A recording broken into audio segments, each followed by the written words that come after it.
Welcome to the most tired topic of the universe. Do you think the attractiveness of female characters in video games affect player numbers? And we've heard this beaten to death, flogged like a dead horse, constantly over and over again. Alright, let's just slow it down a bit. Let's slow this train of a conversation down because every time this topic comes up online, it turns into people arguing past each other instead of actually talking about real, fundamental game design. And that's infuriating to me. That's frustrating because this really isn't that complicated as people make it out to be.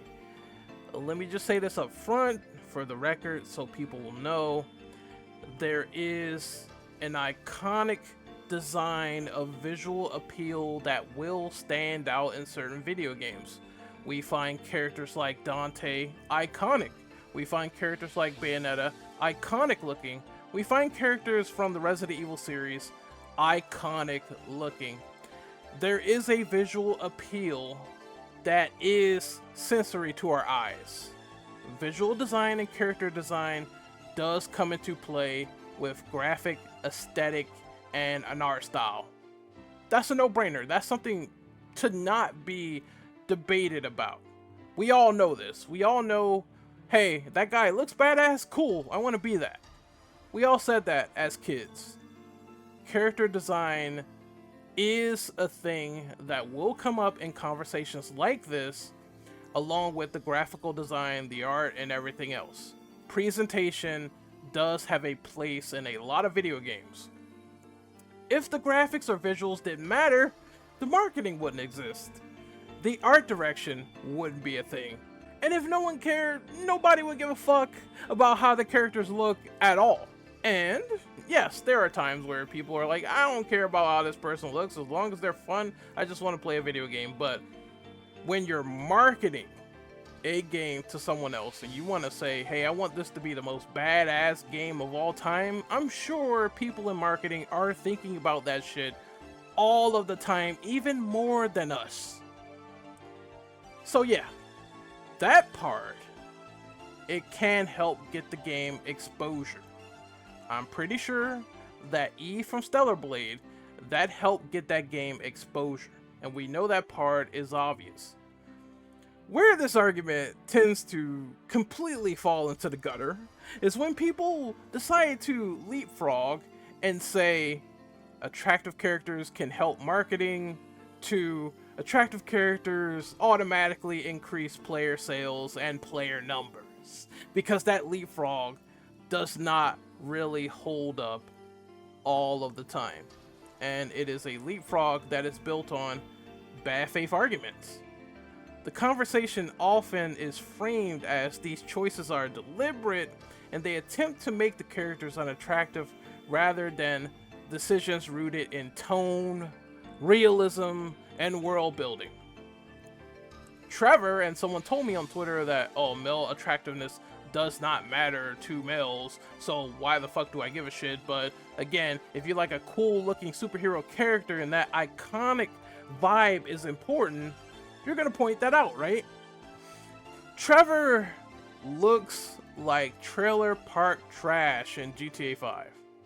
And he's a cool character and he fits the tone of this manic, insane, and unpredictable character where you don't know what he's going to do next. That's part of his look, that's part of his appeal. It stands out. He's still a good character despite that. Alright? Developers are not sitting in studios trying to do everything to sabotage a game for a character's design.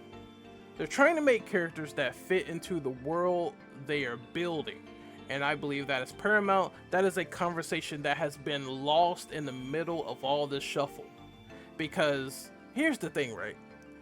People refuse to separate this. People refuse to separate the idea of a character not being designed as a sex symbol. And it is not the same as a character just being ugly. And realism isn't about making characters unattractive, it's about making them believable in context. If a game is gritty, grounded, realistic, survival focused, characters are gonna look tired. They're gonna look dirty. They're gonna look worn out. They're not gonna look like they just came out of the beauty pageant. These are people that actually live in that world, and the idea of that is to make us buy into the immersion. It's not bad design, it's world building, it's storytelling. And that's where the immersion really matters. Immersion is when everything lines up so neatly that your brain stops questioning the idea. Oh, this character looks like this. This is the character, this is the clothing, this is the face, this is the environment. When a character looks like they belong in that world, you stop thinking about all these design choices entirely. They're just there. They exist in that world, and that's what they're meant to do and show off. And that's the appeal of making that design in the first place. A world that looks lived in with the thematic at play. Therefore, when there's characters in The Last of Us that look all fucked up and shit like that, where Tess looks all beaten up, I can kind of buy it.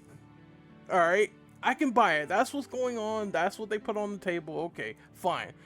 How much are they convincing me to buy into that characterization? So,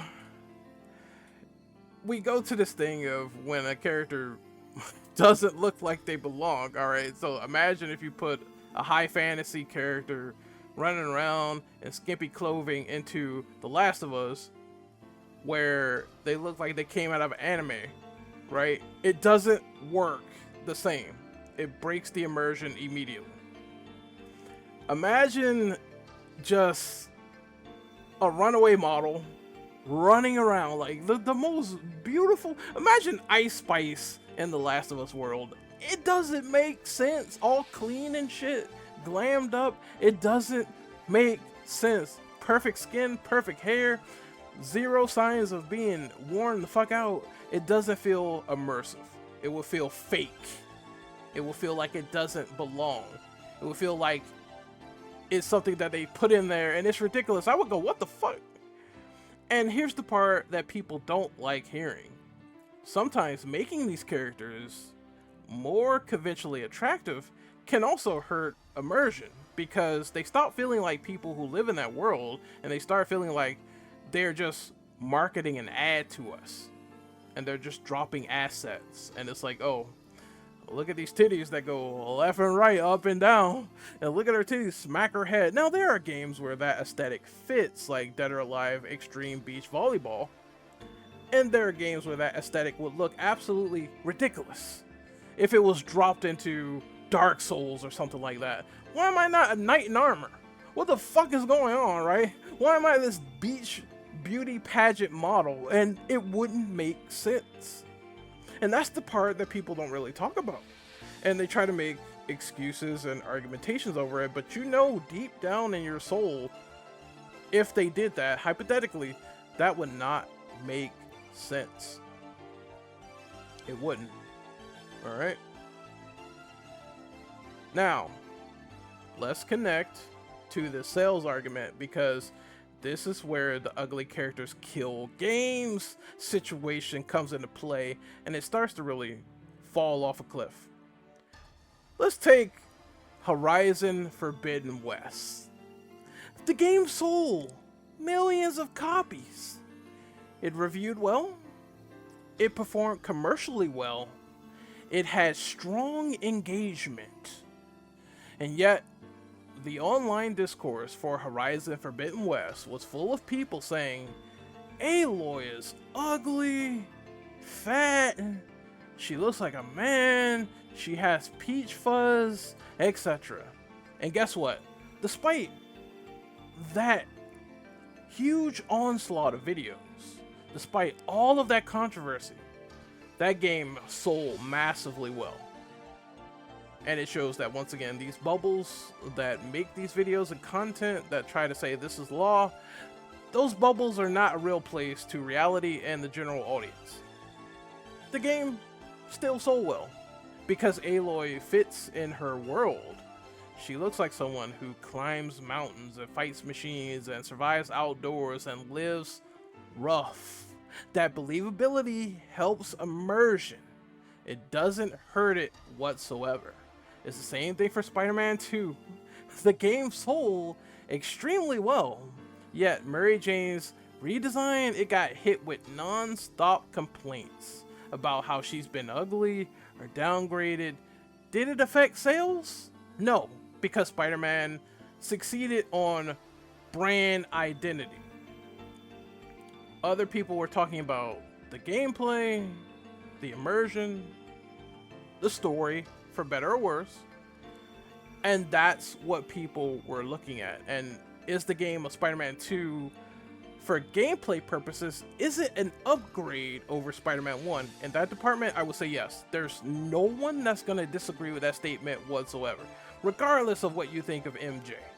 But again, if attractiveness of female characters affected sales, and most people deemed Mary Jane's redesign as unattractive, then why didn't Spider-Man 2 flop?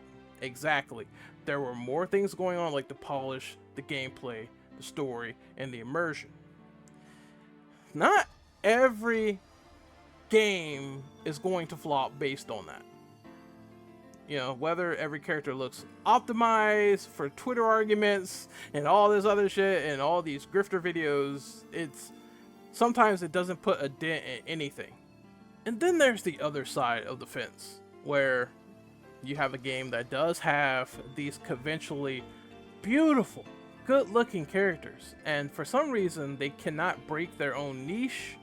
For some reason they cannot get follow-ups compared to another franchise, or they flat out decline.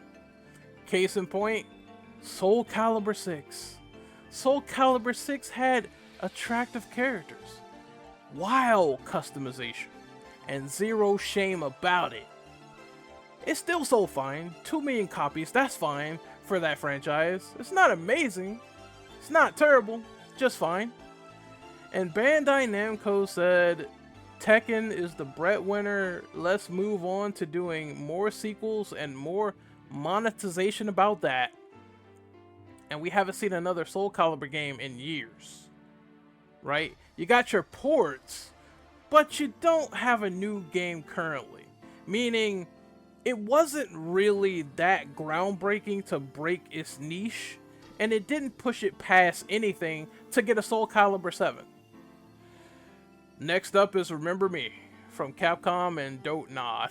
Remember Me. It has a conventionally gorgeous female protagonist, but nobody remembers the game due to the shallow gameplay. And that game is better off not remembered by anyone at this point. Did the attractive MC push multi-millions, billions of dollars? No, it did not. Another one, Senran Kagura Peach Beach Splash. This game leaned very, very hard into the sex appeal. And it's not a secret. And it still remained niche as hell. Why? Because outside of its fan base, the gameplay loop just wasn't enough to convert to a broader audience. Another example, the first Descendant. I bet if you look up the Steam numbers of the first Descendant right now, I doubt it has even remotely close to the same numbers as Marvel Rivals. Alright? Or even Overwatch, probably. Because the appeal of that game, which is scantily clad, scantily clad women running around, and it is a free-to-play shooter, why is it not overlapping the main greats right now? Why is it not overlapping stuff like Fortnite, right? It's because the gameplay loop just isn't that good, and the micros kind of slightly turn people off. Therefore, it's been declining in numbers. Like I said, I doubt it has even more than the big live service games out there with a huge multitude of numbers.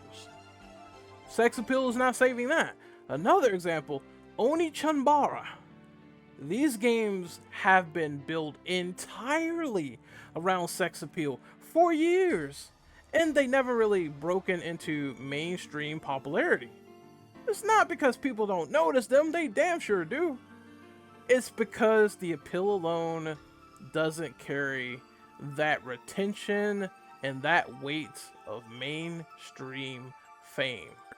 These examples matter because they directly contradict the idea that character attractiveness determines success.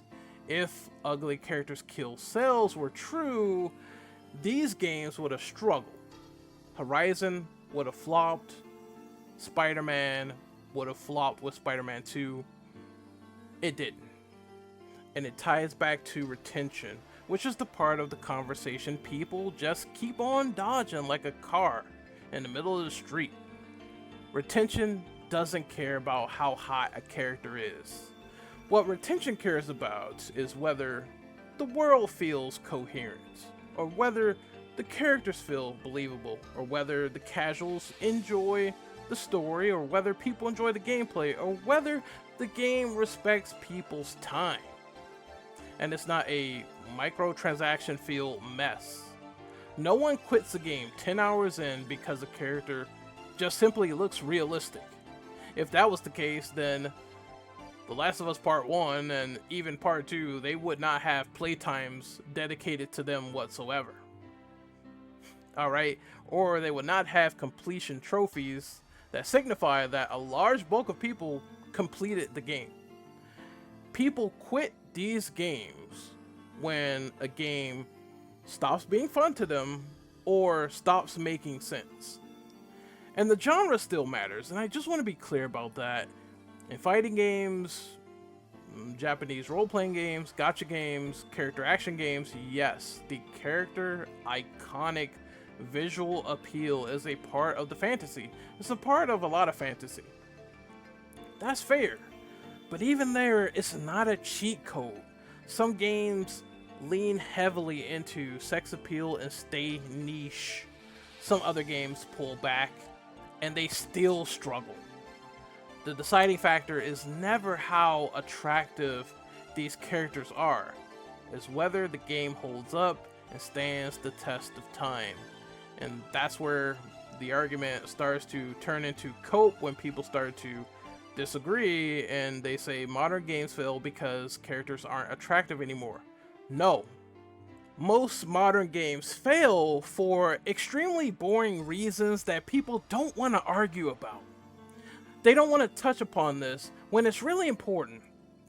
Some of these games fail because they launch unfinished, or they chase trends instead of committing to an actual identity, or they put in a massive amounts of micros and people aren't interested, or they're a live service game with nothing really going on to its establishment or name. Therefore, just simply blaming the character is an easier thing to do, and now we're starting to see a shift where people overlook the main bullet points of why a game flops.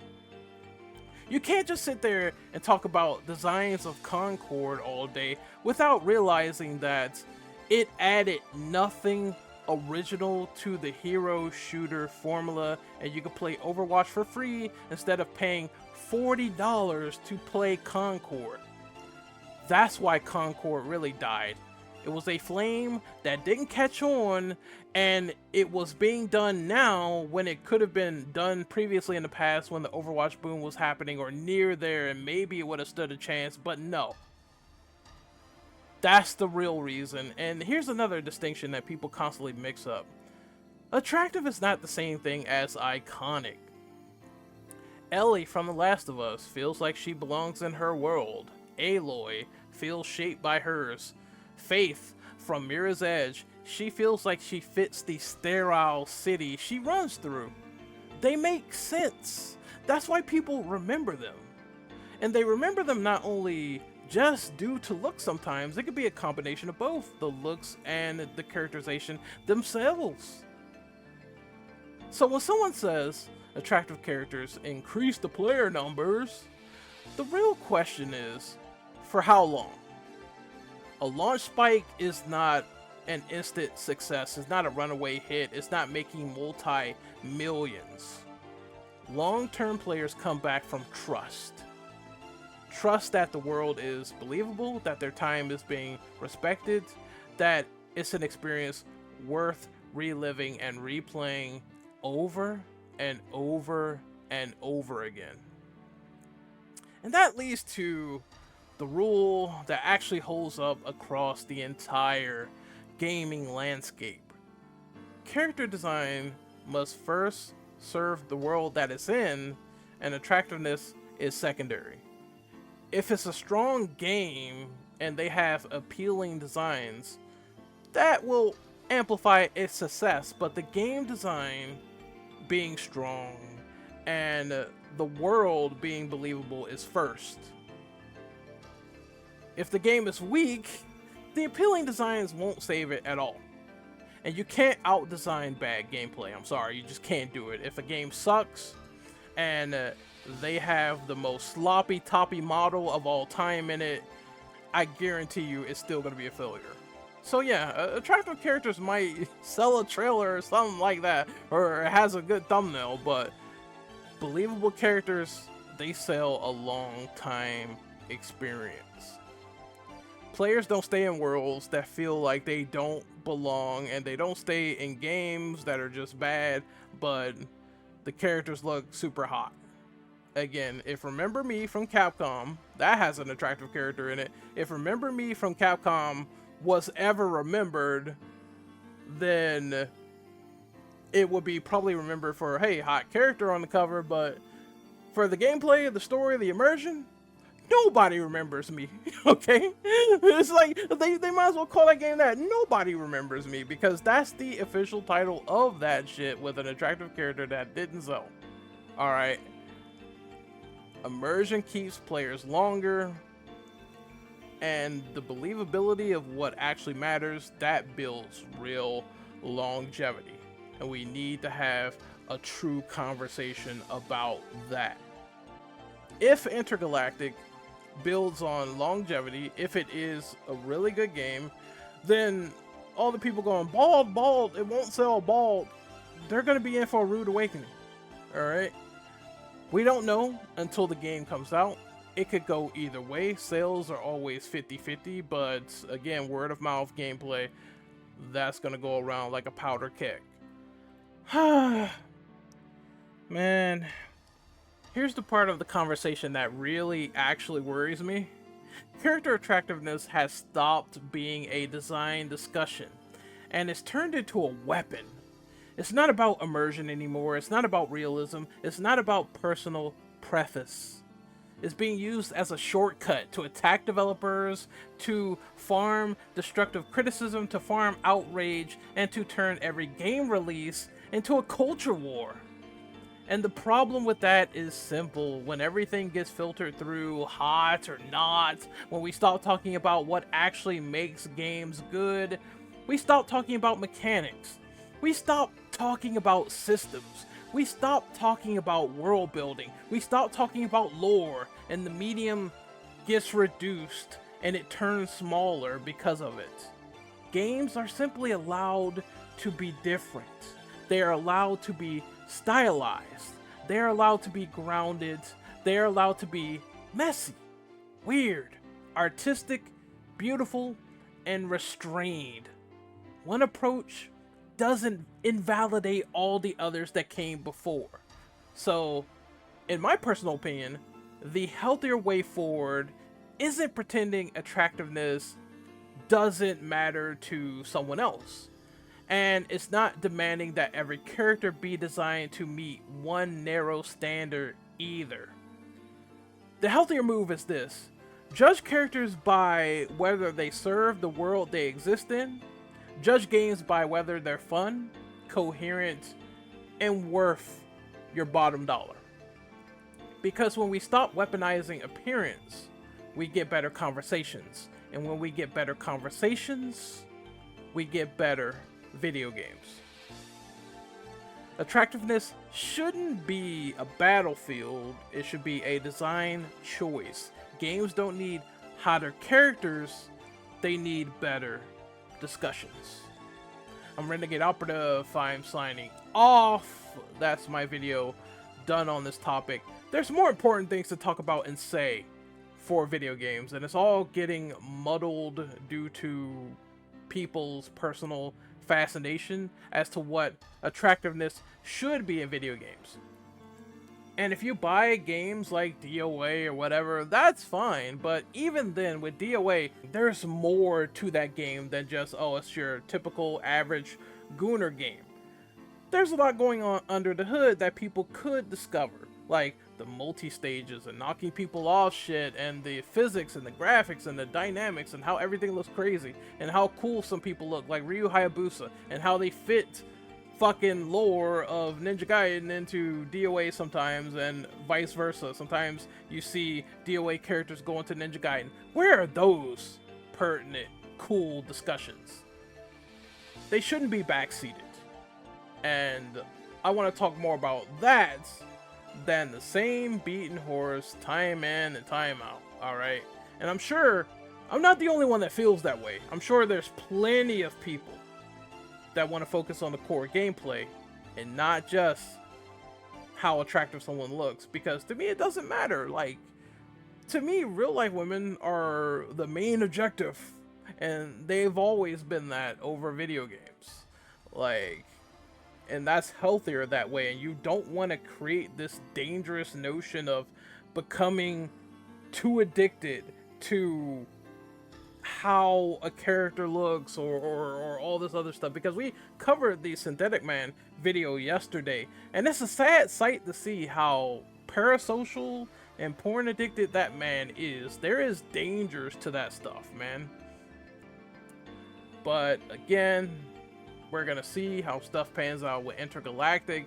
And hey, I'm not even against Soul Calibur 6. I hope we get another entry, but it's niche. It's not the main focus for Bandai Namco right now. We're just getting ports. It's not really a W for a game that has a lot of customization and attractive models. It's been a thing of the last entry came out, not a lot of people flocked to it. They dropped it for Tekken. That's it.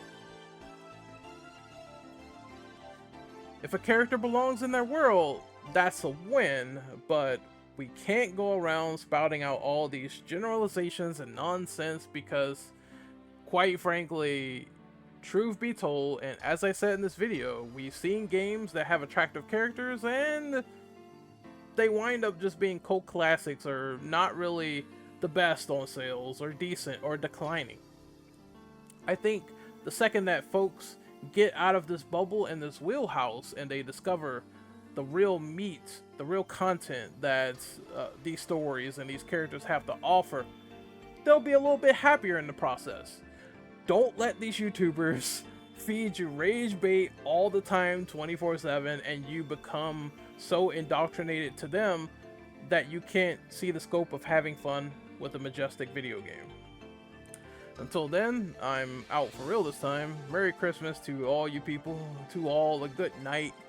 Throw some tomatoes at Santa Claus, whatever you may do. Happy Christmas Eve, and happy Christmas if I don't see you during Christmas. I'll probably be eating some Japanese food out there in the wild and enjoying myself in the process. And hopefully you guys have a nice Merry Christmas yourselves. See you guys next time. Later.